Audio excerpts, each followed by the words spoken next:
प्रथम नागरिक राज्यर राज्यपाल पुओ एभली आचरण कर गोटे सरकारी अफिसर को अत्यंत निंदनीय और दुखदायक जहाँ सोशल मीडिया हो बा किछिटा नेशनल चैनल ये कथा रिपोर्ट करा जायछि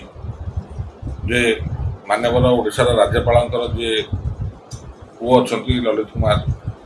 से जड़े सरकारी कर्मचारी एएसओ ताकू से गाली गुलज करने सह माड़ मारिया घटना सामना को आसी एवं अत्यंत दुखदायक घटना कि जड़े सरकारी कर्मचारी को राज्य जो सर्वोच्च पायारे प्रथम नागरिक राज्यर राज्यपाल पुओ एभली आचरण कर गोटे सरकारी अफिसर को अत्यंत निंदनीय और दुखदायक। ये कथा होशार माननीय मुख्यमंत्री होती जीए विभाग मुख्यमंत्री एवं गृह विभाग मंत्री एवं से खुद मुख्यमंत्री निजे एवं निर्वाचन ठू आरंभ कर निर्वाचन पर्यंत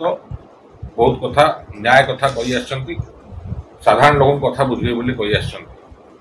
मोर आपण जरिया माननीय मुख्यमंत्री को निवेदन हम जेहेतु से गृह और जीए डिपार्टमेंट मंत्री कि तांकर अधीनस्थ जन कर्मचारी राज्य सरकार कर्मचारी एएसओ असिस्टेंट सेक्शन ऑफिसर से कार्यरत थे माननीय जिला राज्यपाल पुरी भवन रे एवं ताकू डाकी जो भाव में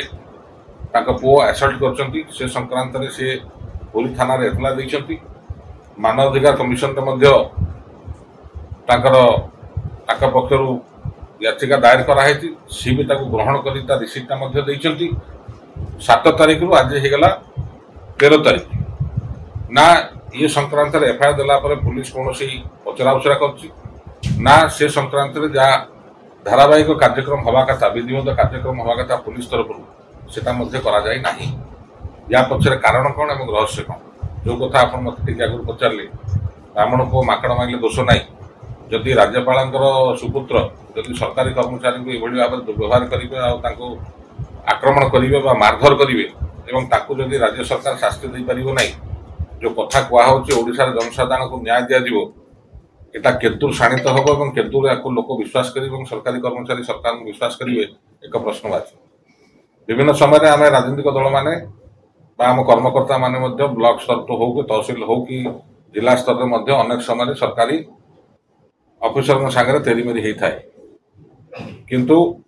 दृष्टांतमूलक भाव में जब भी एभली घटना घटी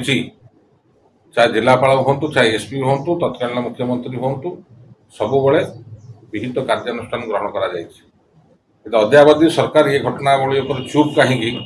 एक सन्देह सृष्टि कर सरकार आचरण पर एक प्रश्नवाची सृष्टि कर माननीय मुख्यमंत्री निवेदन करी कि ये छोटिया कथा नुहे छोट कर्मचारी हो पारती कि कथाटे छोटिया नुहे तेणु ये जिनस को आखि आगे रखी कर्तृपक्ष पुरी एसपी को से हिसाब से निर्देश देवा दरकार डीजीपी ओडिशा निर्देश देवा दरकार ये विषय जहाँ कार्यानुष्ठान ग्रहण करा